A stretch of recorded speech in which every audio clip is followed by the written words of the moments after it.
पाहत असताना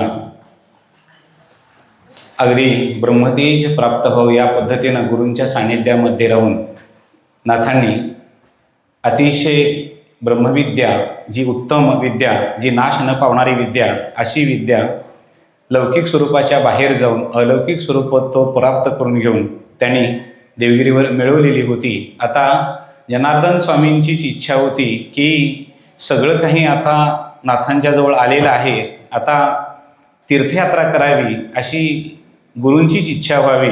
त्या पद्धतीनं गुरूंनी सांगावं की एकनाथा आपण तीर्थयात्रेला गेलं पाहिजे, परंतु गुरूंना सोडून जाणं तसं नाथांना सहजासहजी शक्य नव्हतं, कारण बरेच दिवसाचा बऱ्याच वर्ष एकत्र राहून अति अनुसंधान साधनं की ज्याला प्रेम, जिव्हाळा, आपुलकी, ज्ञान, वैराग्य इत्यादी गोष्टी गुरूंच्या जवळ राहून मिळवलेल्या होत्या। गुरूंच्या सेवेमध्ये जी काही ध्यानधारणा झालेली होती, सेवा करताना जे काही पुण्य प्राप्त करून घ्यायचं होतं ते पदरामध्ये पाडून घेणं, एवढीच एक अपेक्षा, इच्छा या नाथांच्या जवळ उरलेली होती। त्याच्यामुळे बऱ्याच वेळेला असं वाटायचं की तीर्थयात्रा करण्यापेक्षा गुरूंच्या सानिध्यात राहावं, परंतु गुरूंचाच आदेश आणि गुरूंचा उपदेश म्हटल्यानंतर तिथं आता माघार घेणं नव्हतं, परंतु एक इच्छा होती की आपणासहित म्हणजे तुम्ही जर माझ्यासोबत तीर्थयात्रेला येत असाल तर आपण तीर्थयात्रा करू। आणि खऱ्या अर्थानं ज्ञानदेवांनी नामदेवांना देवाकडून मागून घेतलं आणि तीर्थयात्रा केली। त्या पद्धतीनं जनार्दन स्वामी यांनी वचन दिलं की मी येईन, काही हरकत नाही, परंतु त्र्यंबकेश्वरपर्यंत मी तुझी सोबत देईन, तिथून पुढचा प्रवास तुला करावा लागेल। असे ना का तीर्थयात्रा गुरूंच्या आदेशानं करायची आहे, निम्या वाटेपर्यंत का असेना गुरु आपल्या सन्निध आहेत किंवा गुरु आपल्या सोबत आहेत, एवढं तरी आपल्याला त्यांचं सानिध्य मिळेल या अपेक्षेनं त्या तीर्थयात्रेसाठी नाथांनी खऱ्या अर्थानं होकार दिला। मंडळी, जग ज्याला जाणायचं आहे त्यानं जग उघड्या डोळ्यानं पाहिलं पाहिजे। जोपर्यंत आपण जग उघड्या डोळ्यानं बघत नाही, तीर्थयात्रा आपण करत नाही, पाऊलं आपण चालत नाही, तोपर्यंत आपल्याला जग कळत नाही, जगाचं सुख कळत नाही। जगाचं सुख आणि दुःख आपल्या वाट्याला आलेलं आहे का, किंवा आपल्याला जे सुख दुःख आहे ते जगाच्या वाट्याला आलेलं आहे का, याचा सगळ्याचा जर विचार आपण जर करायचा ठरवला तर आपण फिरलं पाहिजे, आणि तेही डोळस वृत्तीनं उघड्या डोळ्यांनी फिरलं पाहिजे।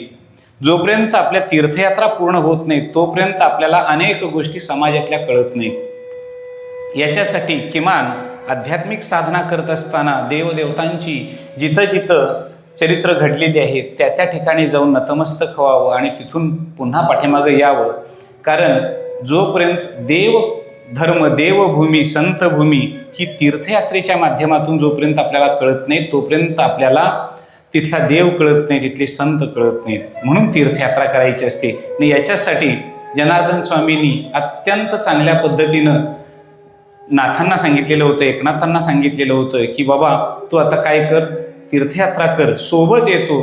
आता नाथांच्या सोबतीनं जनार्दन स्वामी आणि जनार्दन स्वामींच्या सोबतीनं नाथ असे एकमेकाला सोबत देत गुरु शिष्य बांधिली सोडीत अर्थांची साकडे उलगडत पुढं जाणं आणि पुढं जाणं, असंच पुढं त्यांचं चाललेलं होतं। मजल दर मजल करत, थोडासा आवाज कमी करता काय बघा त्याचा, मजल दर मजल करत आपण ज्या वेळेला पुढं पुढं जाऊ त्या वेळेला त्या ठिकाणी अनेक गोष्टी त्यांना येत होत्या, कळत होत्या। अनेक सांसारिक पीडा असणारी माणसं ही जनार्दन स्वामींच्या दर्शनासाठी यायची, सांसारिक त्रास सांगायची, त्याच्यावर काही नियमपथ्य सांगायची, आणि हे आकलन खऱ्या अर्थानं जरी समाजासाठी असलं तरी सुद्धा ती गुरूंनी शिष्याला शिकवणं होतं। सहज बोलणे हाच उपदेश या पद्धतीनं जनार्दन स्वामी एकनाथांना सहज सहज सहज गोष्टी सांगत होते। आता कदाचित भविष्याची पायाभरणी जी आहे ती पायाभरणी जणू काही करणं चाललेलं होतं। मजल दर मजल करत असं पुढं चाललेलं होतं। जिथं धर्मशाळा असेल, जिथं मंदिर असेल अशा ठिकाणी थांबायचं। संध्याकाळच्या वेळेला अगदी रममाण होऊन कथा जनार्दन स्वामी सांगायची, तिथली मंडळी ऐकायची। नाथांना तर अमरत्व प्राप्त झाल्यासारखं वाटायचं, कारण गुरूंच्या सानिध्यामध्ये रोज एक नवीन विषय ऐकायला मिळायचा, लोकांच्या सहवासातून, लोकांच्या संबंधातून। मंडळी, हाच एक भाग आपल्याला अधोरेखित करण्यासारखा आहे की जिथं पाठ संस्कृती असते, पाठ पद्धती असते, साधकाला गुरूंनी शिकवण्याची पद्धत असते ती गुरु शिष्य परंपरेमध्ये पाठ संस्कृती म्हणून आपण म्हणतो, जी वारकरी संप्रदायामध्ये पूर्वीपासून आजपर्यंत चालत आलेली आहे. शिष्याला पायापाशी बसून गुरूंनी उपदेश करणं आणि प्रत्येक ग्रंथाच्या ओवीचा अर्थ त्याच्या मनामध्ये उतरवणं आणि त्या पद्धतीचा उपदेश करणं ही पाठ घेण्याची पद्धत आहे. किंबहुना तुला येतं ना, चल तू कीर्तन कर, तुला हे वाचता येतं ना, तू प्रवचन कर, तुला गाता येतं ना, तू कीर्तन कर, अशा पद्धतीने ज्यावेळेला सांगितलं जातं त्यावेळेला समाजाचं हित त्या ठिकाणी कुठल्याही प्रकारचं बघितलं जात नाही. तो हित फक्त स्वार्थभावानं बघतो की आपण आपल्या पद्धतीनं माझे शिष्य किती आहेत आणि किती टाळकरी होतात आणि किती कीर्तनकार होतात, किती प्रवचनकार होतात एवढंच. परंतु प्रत्यक्ष शिष्याला समोर बसवून अनेक ग्रंथांची उकल करत त्याच्या मनाचं समाधान करत पुढं जाणं आणि पुढं जाणं हे जनार्दन स्वामींनी नाथांच्या बाबतीमध्ये घडवलेलं होतं. मजल दर मजल करत पंचवटीच्या ठिकाणी गेले. पंचवटीच्या ठिकाणी स्नान घडलं आणि स्नान घडल्यानंतर तिन्ही सांजच्या वेळेला अगदी राहण्यासाठी कुटी शोधायचा प्रयत्न चालू केला. कुणीतरी सांगितलं की इथंच चंद्रभट नावाचा एक ब्राह्मण आहे, त्याच्या घरी तुमची व्यवस्था होऊ शकते. काही हरकत नाही. जनार्दन स्वामींनी अगदी सहज मान हलवली आणि हे शिष्य आणि गुरु दोघंही चंद्रभटाच्या घरी गेले. चंद्रभटालाही आनंद झाला. त्यांनीही जनार्दन स्वामी आपल्याकडे येत आहेत म्हटल्यानंतर अत्यानंद त्यांना झालेला होता. कारण जनार्दन स्वामींचं जी काही कीर्ती होती ती कीर्ती सगळीकडे पसरलेली होती. सात्विक वृत्ती होती, सर्वधर्म समभावानं वृत्ती होती, परोपकाराची दृष्टी होती. या सगळ्या गोष्टीनं जनार्दन स्वामी हे सगळीकडेच प्रसिद्ध झालेली होती. चंद्रभटापर्यंत ती बातमी पोचलेली होती आणि चंद्रभटाला सुद्धा आज आनंद झाला की आज साक्षात आपल्या घरी जनार्दन स्वामी येत आहेत. जनार्दन स्वामी आणि एकनाथांचं अतिशय उत्तम प्रकारे आदरातिथ्य केलं, स्वागत केलं, बसायला दिलं, पाणी गुळ दिलं, संध्याकाळच्या भोजनाची व्यवस्था केली. संध्याकाळची भोजनं सुद्धा झाली. आता दोन ब्रह्मवेत्ते एकत्र आल्यानंतर त्यांनी ब्रह्मज्ञानावर चर्चा करावी या पद्धतीनं दोघांच्या मध्ये चर्चा रंगलेली होती. एकनाथ शांतपणे ऐकत होते. बराच वेळ झाला, जेवणं उरकून वेळ झालेला होता. आता ब्राह्ममुहूर्तासाठी आणखी काही अवधी शिल्लक राहिलेला होता. मग आता अंग तरी कशाला खाली टाकायचं म्हणून पुन्हा चर्चाच करत असताना जनार्दन स्वामींनी एक इच्छा व्यक्त केली चंद्रभटांच्याकडं की तुम्ही चतुश्लोकी भागवत उत्तम सांगताय असं आम्ही ऐकले, तेव्हा एकदा आमच्या समोर त्याची मांडणी केली तर बरं होईल. चंद्रभटांनी अगदी ही त्यांची आज्ञा शिरसावंद मांडली आणि लगेच होकार दिला आणि बसल्या बैठकीलाच त्याच ठिकाणी अगदी चतुश्लोकी भागवताचं निरूपण हे चंद्रभटानं जनार्दन स्वामी आणि एकनाथांच्या समोर मांडायला सुरुवात केली. असं काही नव्हतं, कुठला तरी ग्रंथ घ्या, समोर आणा, त्याची पुरावे बघा, मग उलगडून सांगतो, त्याच्यावर भाष्य सांगतो, मग मला आलेला अनुभव सांगतो आणि मग माझा अनुभव आणि तुमचा अनुभव कुठं जुळतोय का बघूया, नाही तर तुम्ही तुमच्या वाटेला लागा आणि मी माझ्या वाटेला लागतो. अशा स्वरूपाचं काही हे नव्हतं. ही विद्वज्जनांची सभा होती. इथं बसल्यानंतर त्या ठिकाणी ब्रह्मज्ञान पाजळायला चालू झालेलं होतं. जनार्दन स्वामी ऐकत होते, एकनाथ ऐकत होते. चंद्रभटाची ओघवतीवाणी सहज चतुश्लोकी भागवतावर पुढं सरकत होती. पहाट फटफटण्याची वेळ आलेली होती. ब्राह्ममुहूर्तासाठी हे तिघही उठले आणि ब्रह्मकर्म अर्पण करण्यासाठी पुन्हा नदीच्या काठावर गेले. बोलता बोलता स्नानही झालं, सूर्याला अर्ध्य दिले गेलं आणि पाठीमागे येत असताना चंद्रभट पुन्हा पुढे गेले. कारण दुपारच्या भोजनाची व्यवस्था पुढं करण्यासाठी पुढे झालेले होते आणि जाता जाता जनार्दन स्वामी आणि एकनाथ हे मागं होते. जनार्दन स्वामींची चाटे असेल, त्यांचा काही पेहराव असेल तो स्वच्छ केला आणि तो आपल्या काखेमध्ये घेतला आणि जनार्दन स्वामींच्या पाठीमागं एकनाथ चालायला लागले. एखादा संत एवढा मोठा होतो कसा, ते संत होऊनच पाहायचं असतं. आपल्याला संतांचं पुढचं सगळं चरित्र माहिती असतं, पण संत त्या काळामध्ये कसे वागले, कसे जगले हे आपल्याला माहिती नसतं. आणि हे कळण्यासाठीच हा चरित्राचा सगळा खटाटो प्रपंचभर रचलेला असतो. गुरूंची सेवा कोणत्याही प्रकारे पडता कामा नये याच्यासाठी एकनाथ पाठीमागं जात होते. सहज काही आलं ध्यानात काही कळलं नाही, परंतु पाय थबकले, जनार्दन स्वामी थांबले. तसे एकनाथ सुद्धा थांबले, पाठमोरे झाले जनार्दन स्वामी आणि एकनाथांच्या खांद्यावर हात ठेवला आणि सांगितलं की एकनाथा, तू ऐकलंस काय गुरुदेव? चतुश्लोकी भागवत चंद्रभटाने उत्तम सांगितला. हो महाराज, अतिशय उत्तम, मलाही तो भावला. अरे परंतु माझी अपेक्षा अशी आहे की या चतुश्लोकी भागवतावर तू एकदा निरूपण करावं. तू एकदा निरूपण करावं असं म्हटल्यानंतर अंगावर शहारे उभा राहिले, परंतु हात खांद्यावर होता. गुरूंचा हात ज्याच्या खांद्यावर आहे त्याच्या पाठीमागं कुठल्याही प्रकारची किरकिर लागत नसते. त्याच्या वाणीतून सहज ओघवती अमृतवाणी बाहेर पडत असते. अंग शहारलं आणि हो, आपली इच्छा असेल तसं होईल एवढंच मानलं. पुन्हा गेली. दुपारची जेवणं झाली. आता चंद्रभट होता, तो सुद्धा जनार्दन स्वामींच्या बरोबरच यायला लागला. पंचवटीचं पूर्ण तिथलं आधारतिथ्य घेतलं आणि दुपारची भोजनं झाल्यानंतर त्याच वेळा ठरलं की त्रिकाल संध्या जी आहे ती त्रिकाल संध्येतील सायन संध्या जी आहे ती सायन संध्या आपण ब्रह्मगिरी पर्वताच्या ठिकाणी करायची. आता मात्र जनार्दन स्वामी, एकनाथ आणि चंद्रभट ही तिघेजण तीर्थयात्रा करायला लागले. ब्रह्मगिरी प्रदक्षिणा करायला लागले. प्रदक्षिणा करता करता अगदी ब्रह्मगिरीच्या अगदी अंजली गुहेमध्ये असणारं निवृत्तीनाथांचं जे धर्मपीठ ज्याला आपण म्हणतो ती समाधी, त्या ठिकाणी हे सर्वजण गेले. निवृत्तीनाथांची समाधी पाहून एकनाथांना अतिशय आनंद झाला की गुरुकृपा दृष्टी माझ्या माऊलीवर करणारे हे निवृत्तीनाथ दादा, त्यांची समाधी, त्र्यंबकेश्वर क्षेत्री असणारी ही समाधी त्यांनी मनोमन साठवली. तिथून पुढं पाय काढता काढताच अंजली पर्वत एवढंच नाही, अंजली गुहा एवढंच नाही, तर ब्रह्मगिरीची प्रदक्षिणा पूर्ण झाली. आणि पुन्हा जी काही सकाळी शब्दप्रयोग शब्दवाणी केलेली होती त्या पद्धतीनं जनार्दन स्वामींनी सांगितलं की तुला मी इतकंच वचन दिलेलं होतं की जिथं येणं तुझ्यापर्यंत होतं, माझा प्रवास आता परतीचा चालू होणार आहे, परंतु अपेक्षा आणि इच्छा एकच आहे की तुझ्याकडून मला चतुश्लोकी भागवत ऐकायचं आहे. त्याच ठिकाणी ठाण मांडलं गेलं, गुरूंना नमन केलं गेलं आणि गुरूंना नमन करून चतुश्लोकी भागवतावर एकनाथांनी आपले शब्द सुमन व्हायला सुरुवात केली.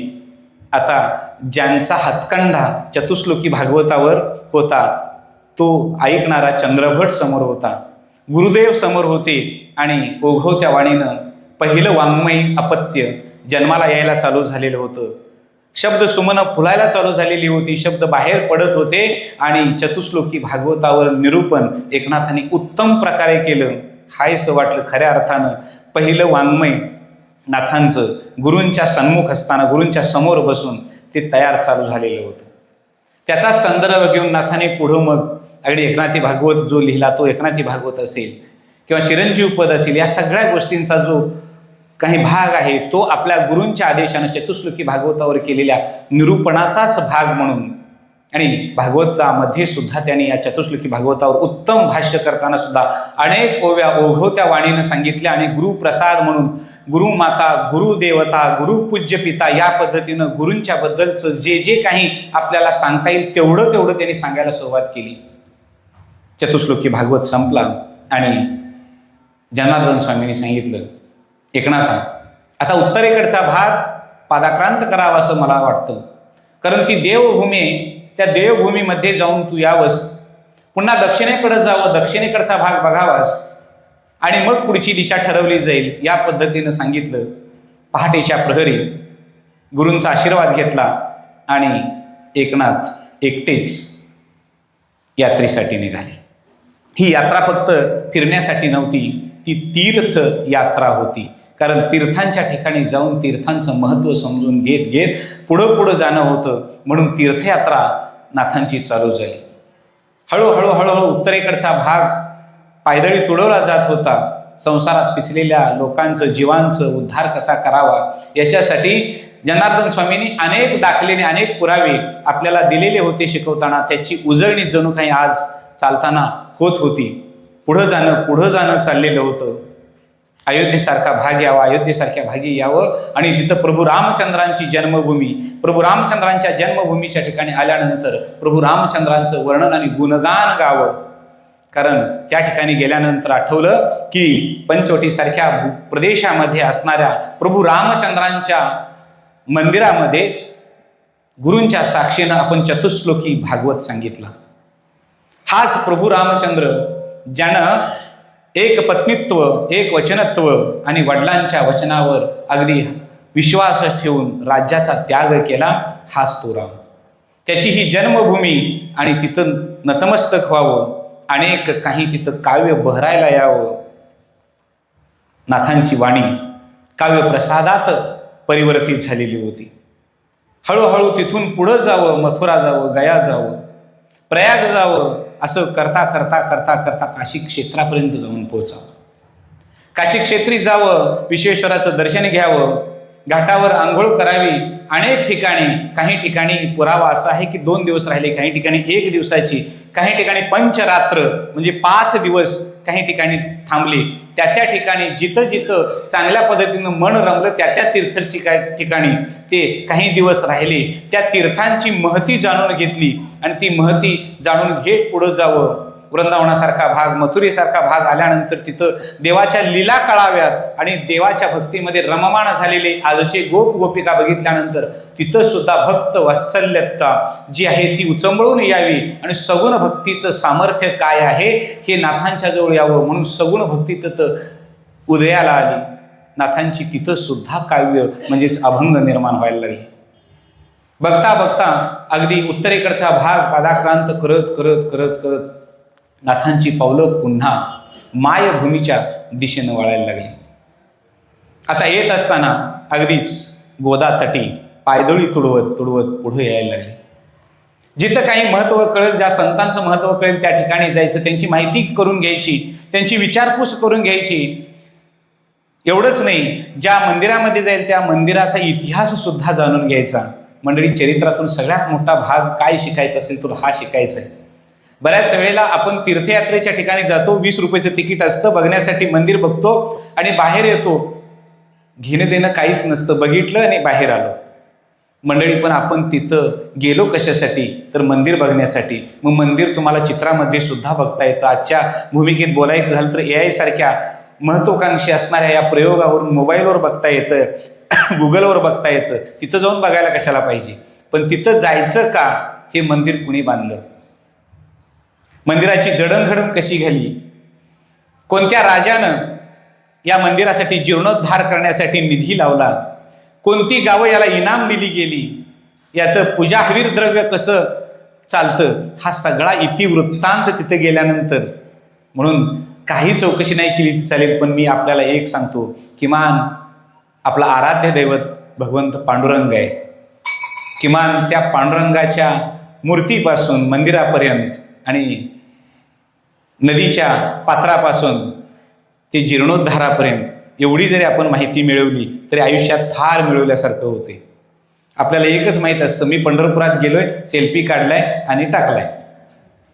याच्या पलीकडे आम्हाला काय माहिती नसतं. ते मंदिर का उभा राहिलं, कशासाठी, ती नामदेव पायरी तिथंच का, चोखोबाची समाधी तिथंच का, कधीच विचार आम्ही केला नाही, विचारलंही नाही. कारण विचारलं तर सांगणारा तेवढा ताकदवान पाहिजे आणि सांगणारा तेवढा विद्वान असला पाहिजे. बरं नसेल तर किमान वाचण्याची तरी प्रवृत्ती असली पाहिजे.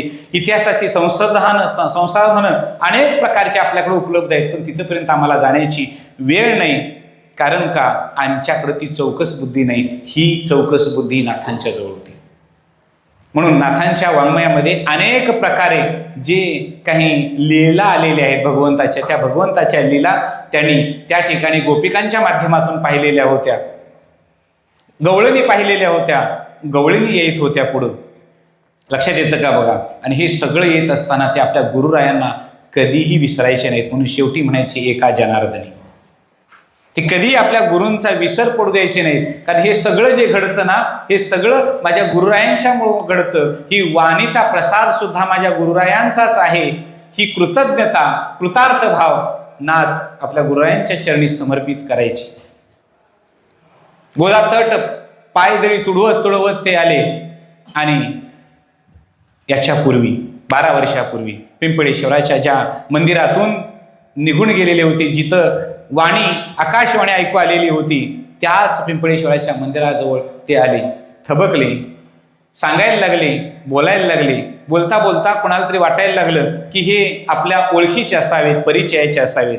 परंतु अखंडित प्रवास असल्यामुळं कदाचित कोण जाणत होतं, कोण ओळखत होतं, कोण जाणत नव्हतं. 12 वर्षाचा असताना एकनाथ पैठण सोडून गेलेला होता. आता 25 वर्षाचा एकनाथ झालेला होता. अनेक स्थित्यंतर झालेली होती, शरीराची कांती बदललेली होती, तेजपुंज शरीर झालेलं होतं. परंतु त्या काळात सुद्धा काही माणसं खुणेनं ओळखणारी होती. आता ज्या वेळेला हे गेलेले होते त्याच वेळेला पुराणिक बुवा यांना शिकवण्यासाठी येणारे होते, ते सुद्धा पैठण सोडून गेलेले होते. त्याच्यामुळे पैठणकरांच्या मध्ये एकच झालेलं होतं की एकनाथाला फूस लावून पुराणिक बुवा पळवून घेऊन गेले. इकडं मात्र एकनाथ आपल्याला कधी भेटतो याच्यासाठी चक्रपाणी आजोबा आणि पत्नी त्यांची अगदी प्राण डोळ्यात आणून वाट बघत होते. आपला नातू येतोय का नाही कुणास ठाऊक. त्या पुराणिक बुवांना कुणीतरी सांगितलेलं होतं की एकनाथ नावाचा शिष्य जनार्दनांच्या दिमडीसाठी किंवा जनार्दनांच्या सेवेसाठी किल्ल्यावर आहे. ते गडावर गेले. त्या ठिकाणी सगळं काही वृत्तांत ऐकून घेतलेला होता. ते ऐकून घेत असताना पुराणिक बुवाने मात्र एक त्या ठिकाणी चक्रपाणींच्या माध्यमातून चक्रपाणींना न विचारताच काही गोष्टी सांगितल्या. मंडळी, एखाद्याचं हित पाहायचं असेल आणि हित करायचं असेल तर त्या ठिकाणी परवानगी न घेता सुद्धा हिताची गोष्ट बोलली तर काय हरकत नसते. त्या पद्धतीनं चक्रपाणींच्या बाजूनच अगदी सहज उद्गारले जनार्दन स्वामींना, स्वामी, एकनाथ तीर्थयात्रा करत आहे, पुन्हा ते माघारी येतील न येतील, कारण पूर्वीच्या काळी तीर्थयात्रेसाठी गेलेली माणसं परत येतील याची शाश्वती नव्हती. अगदी आमचे बाबा सांगायचे की तळाशीतून दिंडी बाहेर पडत असताना अनेक वारकरी त्या वारकऱ्यांचे आप्तेष्ट भेटायला यायचे. आणि भेटायला काय यायचे तर दिंडीला गेलेला माणूस परत येतोय का नाही कुणास ठाऊक म्हणून रडायचे. म्हणजे पाठीपर्यंत येईपर्यंत माणसं रडायची. पूर्वीच्या काळी काशीला जाणारा माणूस परत येईल याची शाश्वती नसायची. तीर्थयात्रेला गेलेला माणूस परत येईल याची गॅरंटी लोकांच्या जवळ नसायची. त्याच्यामुळं त्यांनी एक सांगितलं की जनार्दन स्वामींना की तुम्ही एखादं हस्तलिखित द्यावं. ते कसं द्यावं की जर चुकून एकनाथ पैठणमध्ये आलेच तर त्यांनी पुन्हा गृहस्थाश्रम स्वीकारावा, कारण भानुदासांच्या पळामध्ये असणारा हे शेवटचे अपत्य. त्याच्यामुळं एवढी मेहरबानी आपण पैठणकरांच्यावर केला तर अत्यंत चांगलं होईल.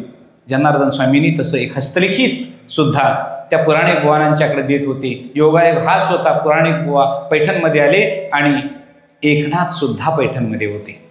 त्या पिंपळेश्वराच्या झाडाखाली बसून सगळ्यांना अनेक गोष्टी ते सांगत होते.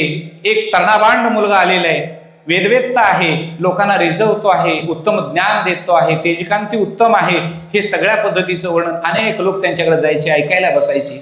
2-3 दिवसाचा कालावधी झाला. तो पुराणिक बुवा या महतीकडं आपोआपच वळला गेला. ते बघितलं आणि त्यांच्या लक्षात आलं की हा एकनाथ आहे. अलौकिक विद्या शिकवली असली तरी सुद्धा गुरुला शिष्य ओळखतच असतो. हा एकनाथच आहे, आपली ओळख दाखवायची नाही. पण आश्चर्य द्यायचं म्हणून उठले आणि परत पाठमोरे झाले. वाड्यामध्ये गेले. चक्रपाणींना सांगितलं, अहो चक्रपाणी, ऐकलं का, आपला नातू आला पैठणमध्ये, आपला नातू आला.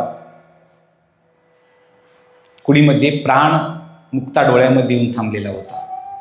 आजी आजोबांना आता आपला एकनाथ भेटतो की नाही याचं काही शाश्वती वाटत नव्हती.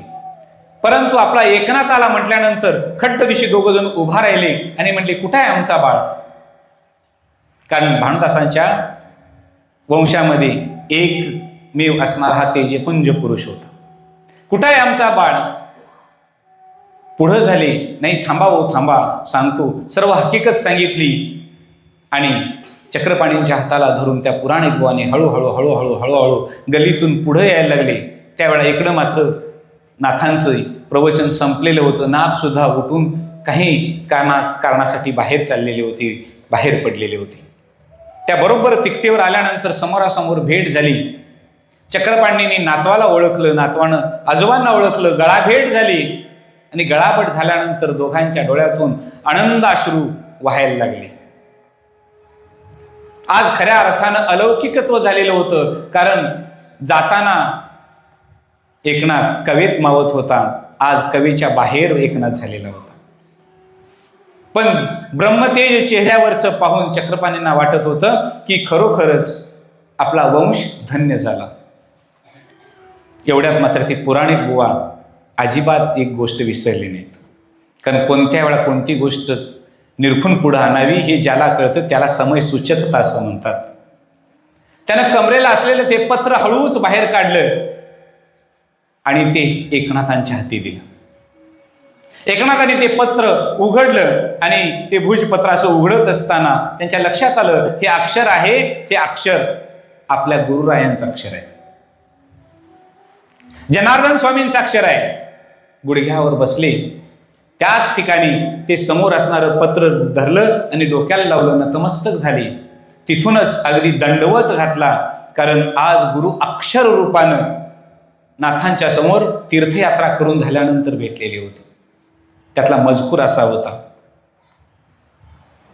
एकनाथा, तुला जे द्यायचं होतं ते सर्व दिलेलं आहे. तुझी तीर्थयात्रा सुद्धा पूर्ण झालेली आहे. माझा कृपाशीर्वाद तुझ्या पाठीशी सदैव आहे. भागवत धर्माचा प्रचार आणि प्रसार करण्याचं सामर्थ्य तुझ्या अंगी गुरुदेव दत्ताने दिलेलं आहे. भगवान श्रीकृष्णांची लीला तुला ज्ञात आहे, परंतु हे तुला पुढे चालवायचं झालं तर तुला गृहस्थ आश्रम स्वीकारावा लागणार आहे. आणि तू गृहस्थ आश्रम स्वीकारावा अशी माझी आज्ञा आहे. तुझं खाली बघितलं, नतमस्तक झाले, डोळ्यातून अश्रू आली. पत्र गुंडाळलं, पुन्हा आपल्या छातीशी धरलं. ज्या ठिकाणी बसलं त्या ठिकाणी काही इतिहासकारांनी असं लिहिलेलं आहे, ज्या ठिकाणी पत्र मिळालं त्याच ठिकाणी एक झोपडी बांधली, त्याच्यानंतर त्या ठिकाणी घर बांधलं, त्याच्यानंतर त्याचा वाडा बांधला, असा इतिहास काही इतिहासकारांनी लिहिलेला आहे.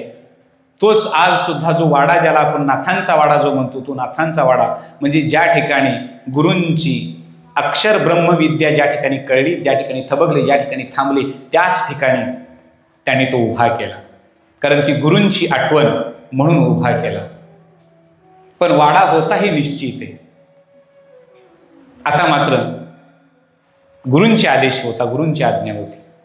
चक्रपाणींनी आपल्या पाहुण्या रावण्यांच्या निरोप द्यायला सुरुवात केली. पुराणिक बुवा सुद्धा पुढे झाले आणि पुराणिक बुवाने सुद्धा अतिशय आनंदानं सगळ्यांच्याकडे सांगायला सुरुवात केली. इकडं जनार्दन स्वामींच्या बरोबर गडावर चंद्रभट त्यांच्या सेवेसाठी गेलेला होता. कारण आयुष्यभर चतुश्लोकी सांगत असताना सुद्धा ज्यांच्या सानिध्यात राहून चतुश्लोकी भागवताला एवढी मोठी तेजाची धार येऊ शकते, तर गुरुकृपा दृष्टीसाठी आपण कुठंतरी कमी पडलेलो आहोत. म्हणून गुरु सेवेसाठी चंद्रभट गडावर बस थांबलेले होते. आज सुद्धा चंद्रभटाची समाधी गडावरच आहे. ध्यानात येतं का बघा. आणि मग मात्र चक्रपाणीने पुराणिक बुवा असतील आजूबाजूला सांगितलं. वैजापूर नावाचं गाव, त्या वैजापूर नावाच्या गावामध्ये अनेक आप्तेष्ट होते. त्या आप्तेष्टांना निरोप दिला गेला. वैजापूर गावातून एक सोज्वळ, सुशील, सुकांती असणारी, उपवर झालेली कन्या घेऊन एक गृहस्थ चक्रपाणींच्या घरामध्ये दाखवण्यासाठी आला. सोज्वळ वाड्यामध्ये पाय टाकल्याबरोबर त्याला कळलं की इथं सात्विक भाव आहे. मंडळी, घरात पाय टाकल्याबरोबर कळतं घर कोणत्या तयारीचं आहे, घर कोणत्या पावरीचं आहे. सात्विकता ही माणसानं शब्दानं बोलून सांगायची नसते. सात्विकता तुम्हाला पाय टाकल्यानंतर कळते. जेवताना कळतं जेवण कसं आहे. शुद्ध सात्विक भावानं जेवण बनवलंय का पैशासाठी जेवण बनवले, लक्षात येतं का बघा. तुम्ही घरामध्ये वरण भात खा आणि एखाद्या कार्यक्रमामध्ये मसाले भात खा. एखाद्या सात्विक घरामधला वरण भात हा तुमची पुष्टी आणि सृष्टीच दिल्याशिवाय राहणार नाही. ध्यानात येतं का बघा. आजचे दिवस हे अत्यंत बिकट आहेत. कारण विषारी झाल्यापासून लोकांची काय काय कायली व्हायला लागलेली आहे हे काही कळत नाही. आज जागर बऱ्याच जणांचा आहे, मंगळवारी जागर बऱ्याच जणांचा आहे. आता अशा घरामध्ये तुम्ही पाय टाकून बघा, लाही झाल्याशिवाय तुमची राहत नाही. मग लोक म्हणतात महाशिवरात्र झाल्यानंतर उन्हाची काहिली होते. उन्हाची काहिली होत नाही, माणसं स्वतःच्या शरीराची लाही करून घेत असतात. कारण माही होणं म्हणजे शरीराची लाही होणं. त्या घरामध्ये तुम्ही पाय टाकून बघा, जिथं बळ दिला जातो त्या घरात पाय ठेवून बघा, तुम्हाला तिथं अशुद्धताच तुमच्या चित्ताला भासेल. इथं वाड्यामध्ये पाय ठेवल्यावर सात्विक वातावरण त्या ग्रहस्थाला कळलं. वैजापूर किंवा त्याला विजापूर असं सुद्धा म्हटलेलं आहे. त्या वैजापूरवरून आलेल्या ग्रहस्थांसह घर चोखाळलं. बघताच क्षणी आपली कन्या इथं देण्याचा त्यांनी विचार केला. नाथ त्रिकाळ संध्येतील दुपारची संध्या करण्यासाठी गोदावरी तटी गेलेली होती. उपर्ण खांद्यावर घेऊन धोतर गुडघ्या एवढं आखडून नाथ प्रवेश करते झाले. मुलगी दाखवण्याचा कार्यक्रम झाला. गिरिजाबाई नाव. आता त्यांच्यासोबत आलेला यांच्या मध्यस्थ म्हणून जो होता, तो मध्यस्थ म्हणजे नाथांच्याच पाहुण्यातील लांबून असणारा पाहुणा, त्याचं नाव उद्धव होतं. तो उद्धव हे स्थळ घेऊन आलेला होता. तो नाथांच्या प्रेमात पडलेला होता. त्याच्यामुळं काही खटाटोप करून तो व्यवहार त्यानं लग्न व्यवहार जुळवला. सगळं काही झालं गेलं. लग्नविधी सुद्धा पार पडला गेला. अनेक मंडळींनी शुभ आशीर्वाद देण्यासाठी जमा झाली.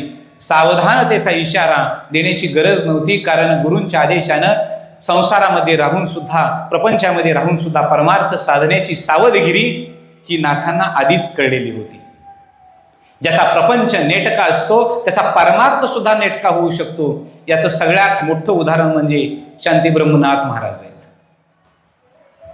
प्रपंचाची कधीही दानादेन त्यांनी करू दिली नाही. प्रपंचाला कधीही त्यांनी होरपळू दिलं नाही. उत्तम प्रकारे प्रपंच सांभाळत सांभाळत परमार्थ साधला. पराकोटीची भक्ती त्यांनी साधली. या पद्धतीनं त्यांचं कार्य चालू झालं. आता सोज्वळ पत्नी म्हणजे जिथं विवेक होती त्या विवेकाला आता गाथारूपी मूर्तीनं किंवा गिरिजारूपी या पत्नीनं साथ दिलेली होती. जिथं विवेक आणि शांती एकत्र नांदतात त्याचंच नाव एकनाथ आणि गिरिजा होतं. अत्यंत विवेकी असणारे एकनाथ धर्मकर्म समाजात स्थापन होण्यासाठी त्यांची रोज सायंकाळची प्रवचनं चालू झाली.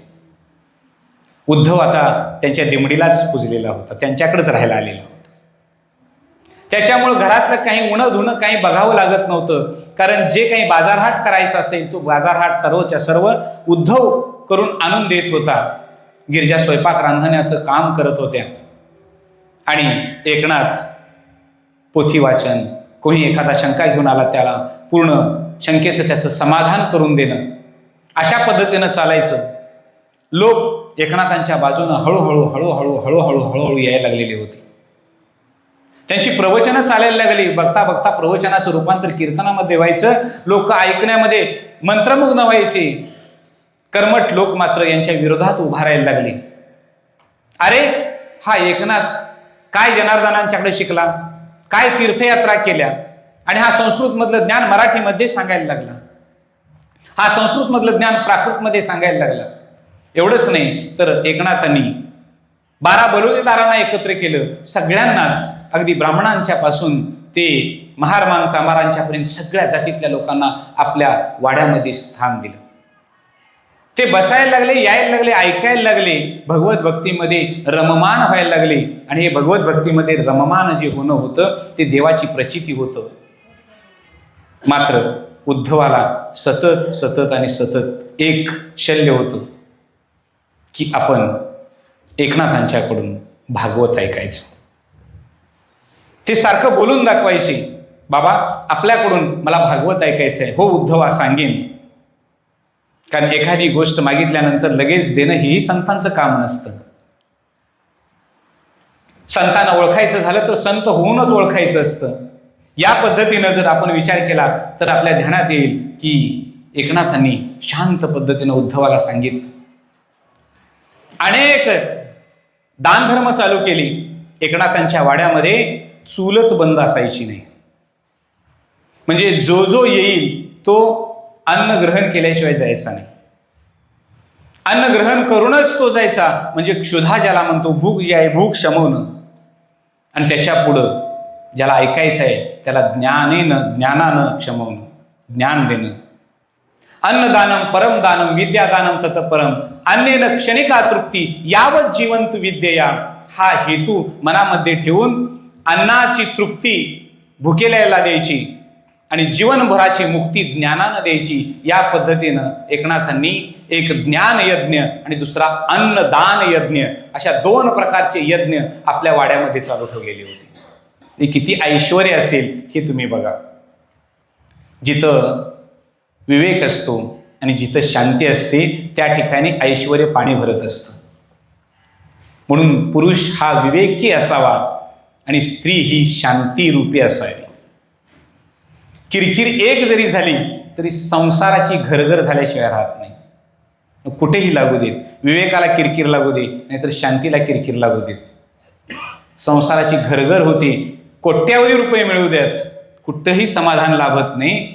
आणि विवेक शांती ज्या ठिकाणी आहे त्या ठिकाणी काहीही नसू देत, परमेश्वर हाच सर्व सहकार्य करण्यासाठी तिथं तत्पर आणि उभा असतो. फक्त त्याच्यावर दृढ विश्वास आणि त्याच्यावर भार असला पाहिजे. नाथांचं अन्नदान दिवसभर आणि विद्यादान चाललेलं असायचं. नाथ कोणतीही गोष्ट प्रांजळपणे आणि सात्विकपणे लोकांच्या समोर मांडत होते. काही दिवस असेच चाललेले होते. गोकुळ अष्टमीचा सण, हा सण उत्सवात मोठ्या प्रमाणात साजरा करायचा असं ठरवलं. आणि एवढंच नाही, त्या गोकुळ अष्टमीच्या उत्सवासाठी जनार्दन स्वामींना म्हणजे आपल्या गुरुरायांना पाचारण करायचं. गुरुरायांनी सुद्धा शिष्याचं आमंत्रण स्वीकारलं आणि अनेक गाड्या भरून सीधा गडावरून आपल्या शिष्याकडे आणला. हे लक्षात येतं का बघा, मी मुद्दाम इथं अंडरलाईन करतोय आणि पुढे जातो. हे बऱ्याच लोकांना लागतं. आता ते युट्यूबवर पण जाते, पण पर्याय नाही, आलेली आहे गोष्ट ती पुढे सांगून जातो आपल्याला. गुरूंच्याकडून शिष्याने घ्यायचं का शिष्यांकडून गुरुनी घ्यायचं, हा मोठा वादाचा प्रसंग तयार होईल. आज शिष्यानेच गुरुला द्यावं लागतं. एवढं द्यायचं की ते गुरुनाही कमीच वाटायला लागते. पण नाथ महाराजांच्या चरित्राचा एक भाग आज तुम्हाला सांगतोय मी, की गोकुळ अष्टमीचा 14 दिवसाचा सप्ताह केलेला होता. किती दिवसाचा? 14 दिवसाचा सप्ताह. आणि त्या 14 दिवसाच्या सप्त्याचा सीधा जनार्दन स्वामींनी गाड्या भरून आणलेला होता. कोण कोणाकडे गेले, काय घेऊन गेला, आता तुमचा तुम्ही विचार करा. एवढी सुज्ञ तुम्ही आहात. लक्षात येतं का बघा. आता मग मात्र नाथांना एक दुसरी संधी परत प्राप्त झालेली होती. ती दुसरी संधी अशी होती, चतुश्लोकी भागवत ऐकण्यासाठी गुरुराय राम मंदिरामध्ये त्र्यंबकेश्वर क्षेत्री होते. आज पैठण क्षेत्री गुरुरायांच्या समोर कीर्तन करण्याची पद्धत आणि परंपरा नाथांच्या समोर आली. जनार्दन स्वामींची प्रवचनं व्हायची आणि एकनाथांची कीर्तनं व्हायची. सगुण चरित्रे परम पवित्रे या पद्धतीनं सांगायला सुरुवात केली. भगवंताच्या लीलेचं वर्णन करावं, भगवंताच्या नामामध्ये लोकांना रिजवावं. एवढंच नाही, जेणे करुणी मूर्ती ठसावी अंतरी श्रीहरीची, ऐशी कीर्तन मर्यादा संतांच्या घरची. नाथांचा सबंग, नाथांनी आचारसंहिता सांगितली, कीर्तनाची आचारसंहिता. कीर्तन म्हणजे काय? जेणे करुणी मूर्ती अंतरी श्रीहरीची ठसावी, ऐशी कीर्तन मर्यादा. कोणाच्या घरची?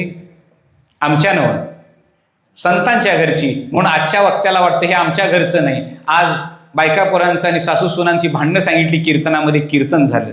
लोक हसवली म्हणजे कीर्तन झालं. आणि लोकांनाही तेच पाहिजे असतं. कोणत्या वक्त्यानं बुवा हसवणारा झाला की चांगलं झालं, सासवा सुनांच्या 5-8 गोष्टी सांगणारा झाला की कीर्तनकार चांगला झाला, असं वाटत असतं. ही आचारसंहितेचा अभंग आहे. थोडासा पाठीमागे चिंतन करून बघा. जनार्दन स्वामींच्या समोर नाथ सांगतायत, जेणे करुणी मूर्ती ठसावी अंतरी श्रीहरीची, ऐशी कीर्तन मर्यादा संतांच्या घरची. सगुण चरित्रे परम पवित्रे, ही सगुण चरित्र असावी आणि ती परम पवित्र असावी. अशी परम पवित्र चरित्र सुद्धा लोकांच्या मनामध्ये ठसवावीत आणि लोकांना संकीर्तन सांगावं. अशी कीर्तन 14 दिवस चाली. मुहूर्त अतिशय मोठ्या पद्धतीनं साजरा गेला. कारण आज गुरूंच्या समोर शिष्याला कीर्तन करण्याचं महत्त्व प्राप्त झालेलं होतं. असा योगायोग फार कमी शिष्यांना येतो आणि असे फार कमी गुरु असतात. ध्यानात येतं का बघा. ही गुरु शिष्याची जोडी अत्यंत सोज्वळतेनं, हे आपल्याला मुद्दा म्हणून सांगतोय, आलाय विषय म्हणून सांगतोय आपल्याला. कदाचित ते पुस्तक रूपानं आपल्या समोर येईल, किती दिवस लागतील अजून सांगता येत नाही, किंवा किती वर्षे लागतील सांगता येत नाही. त्याच्यामध्ये हा मुद्दा मी नमूद केलेला आहे. 1938 साल होता आणि 1938 साली बालिंगा या गावामध्ये हनुमान मंदिराच्या चौकामध्ये बापू महाराज तळाशीकर ज्या वेळेला आळंदीहून शिकून आले त्यावेळेला दादा महाराज साखरेंच्या समोर कीर्तन करत होते. हा 1938चा पहिला सप्ताह बालिंग्यामध्ये हनुमान मंदिराच्या चौकामध्ये गुरु शिष्यांनी केलेला सप्ताह होता.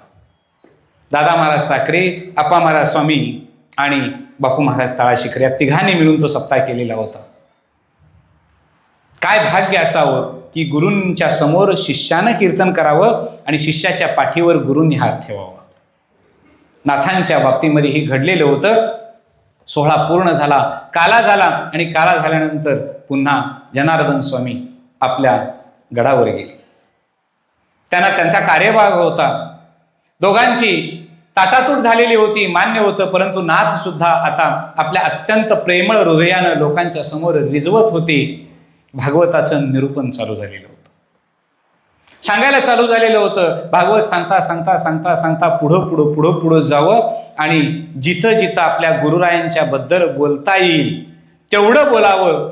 सद्गुरूची चंद्र उदय पै झाला, वाग्देव वाघ गणेश देखिला, चौथी मूर्ती ज्ञाने चौथा शयाला, गुरु ज्ञान मूर्ती पूर्ण बिंबाला, या पद्धतीचं वर्णन करत परत पुढं जावं. आणि हे नाथांचं पुढं जाणं होतं. लोक अतिशय शांत रममान होत होते, परंतु त्याच वेळेला काही लोक यांच्या विरोधात उभा राहायला चालू झालेले होते. ज्या ठिकाणी अत्यंत चांगली गोष्ट घडत असते त्या ठिकाणी विरोध करणारी मंडळी सुद्धा तिथंच जन्माला येत असतात. त्याच्यासाठी काही दुसरीकडले पुरावे द्यायची काही गरज नाही, प्रत्येकाजवळ असतं. तुम्ही तुमच्या मुलाला चांगलं शिकवण्याचा प्रयत्न करा, भावकीतली किती जण तयार होतात तेवढं बघा. तुम्ही शेतात चांगलं पीक तयार करा, तुमच्या शेजारचा शेतकरी चांगला पीक आणले एवढं म्हणतोय काय बघा. जिथं तुम्ही चांगलं करणार तिथं वाईट हे येणारच, हा नियम आहे. या पद्धतीनं नाथांना विरोध करणारी मंडळी, काही कर्मठ मंडळी तयार झाली.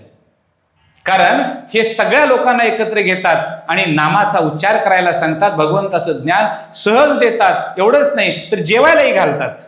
मग आमच्याकडे कोणी, आमची दुकानं बंद पडली ना, त्याच्यामुळे आमच्याकडे कोणीतरी यायचा, पोथीवर 4 पैसे ठेवायचा, 4 होन ठेवायचा आणि त्याच्यावर आमचा उदरनिर्वाह चालायचा. आता आम्हाला यांच्या पंक्तीला बसून जेवायची पाळी आली, कारण आमची उपासमार व्हायला लागली. कारण नाथांचं अन्नछत्र सतत चालत होतं. त्याच्यामुळे लोक त्यांच्याकडे जाईन असे झालेले होते. मग त्यांनी सुरुवात केली की कुणाला तरी उभा करायचं, उठवायचं, यांच्या विरोधात उभा करायचं. मग हे काही मानत नाहीत, मग यांना कुणी मानू नका, या पद्धतीनं सांगायचं. परंतु लोक सत्वशील वृत्तीकडे आपोआप आकर्षिली जातात. त्या पद्धतीनं नाथांच्याकडं सहज जात असायचे. कारण सत्व असत्वाची गाठी जी आहे ती असत्व असत्वाची गाठी संतांच्या जवळ असते, हे दुसऱ्या कोणी सांगावं लागत नाही. नाथांनी ती तंतोतंत पाळलेलं होतं आणि पुढे चाललेले होते. अशीच प्रसिद्धी नाथांची होत होती. लोक येत होते. कर्नाटक मधला एक सावकार, त्याने सुंदर विठ्ठल मूर्ती आपल्या स्वतःसाठी बनवून घेतलेल्या होत्या. विठ्ठल रुक्मिणीची मूर्ती पूर्ण होईपर्यंत काय नव्हतं, परंतु मूर्ती पूर्ण झाल्यानंतर 2 ते 3 दिवस सलग त्या सावकाराच्या स्वप्नामध्ये ती मूर्तीच सांगायची की बाबा या दोन्हीच्या दोन्ही मूर्ती पैठणला नाही. तिथे एकनाथ नावाचा संत श्रेष्ठ आहे, त्याच्या स्वाधीन कर, तिथं मी समाधानानं राहीन. आता मूर्ती जर अशा बोलायला लागल्या तर निर्मात्याचं काय. सलग 3 दिवस हा प्रसंग स्वप्नामध्ये पाहिला आणि 4थ्या दिवशी त्या बलाढ्य सावकारानं हत्ती घोडे जुंपले गेले, रथामध्ये मूर्त्या बसवल्या आणि दिंडीच पैठणच्या दिशेनं चालली. पैठणच्या वेशीवर अनेक लोकांनी अडवलं, अहो काय, कशाला जाताय, ते काय सांगतात, इत्यादी इत्यादी. नको नको त्या गोष्टी नाथांच्या बद्दल त्यांनी सांगितल्या. परंतु त्या सावकारांनी सांगितलं, तुम्ही कुणीही मला कुठल्याही प्रकारची भीड घालू नका. अनेक जण सांगायचे या विठ्ठल मूर्ती द्यायच्याच असतील तर इथं आमच्याकडे द्या, आम्ही त्याचा सांभाळ करू, आम्ही त्याची प्राणप्रतिष्ठापना करू, इत्यादी इत्यादी गोष्टी लोक सांगत होते. पण त्या सावकारानं एकच सांगितलं, मला एकनाथ नावाचे जे संत आहेत त्यांच्या जवळ जायचं आहे, त्यांच्याच स्वाधीन मला करायचंय. म्हणून ते पुढं जायला लागले. सावकार पुढं चालला. नाथांच्या वाड्याजवळ येऊन रथ घोडे थांबले गेले. नाथांना निरोप दिला गेला. नाथ पुढं आले. भगवंत प्रत्यक्ष आपल्या भेटीला येतो म्हटल्यानंतर सोज्वळता जिथं असते ती नतमस्तक नम्रतेनंच कळते. त्या पद्धतीनं नाथ पुढं आले, नम्र झाले, त्या मूर्तीचं दर्शन घेतलं, सावकारचा सर्व दृष्टांत ऐकला, सावकारालाही थांबवून घेतला. सावकाराने एवढंच केलं नाही तर त्या मूर्ती प्रतिष्ठापना जिथं करायचं आहे तिथं मंदिर बांधण्याचा खर्च सुद्धा त्या सावकारानं उचलला. तिथं प्राण प्रतिष्ठापना केली. मग सावकार किती दिवस तिथं राहिला असेल याची गणती तुम्ही करा. इतके दिवस तो नाथांच्या सोबत होता.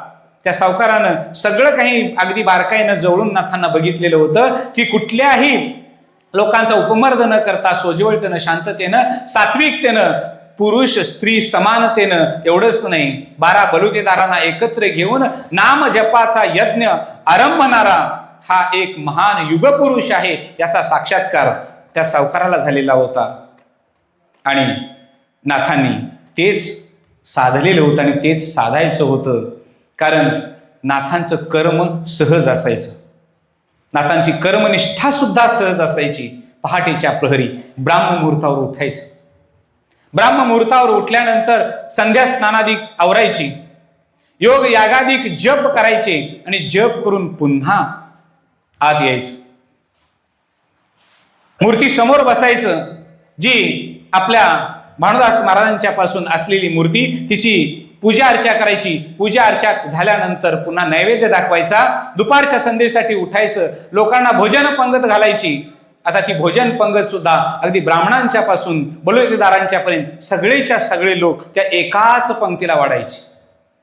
काही द्वेष्टी होते, ते द्वेष्टी उठून जायचे, परंतु नाथ कधी कुणाचा द्वेष करायचे नाही. सहज कर्मे ती झाली ब्रह्मार्पण, जन नोहे हा अवघा जनार्दन, एका जनार्दनी बांधली निजकून, झाली संध्या संदेह गेला.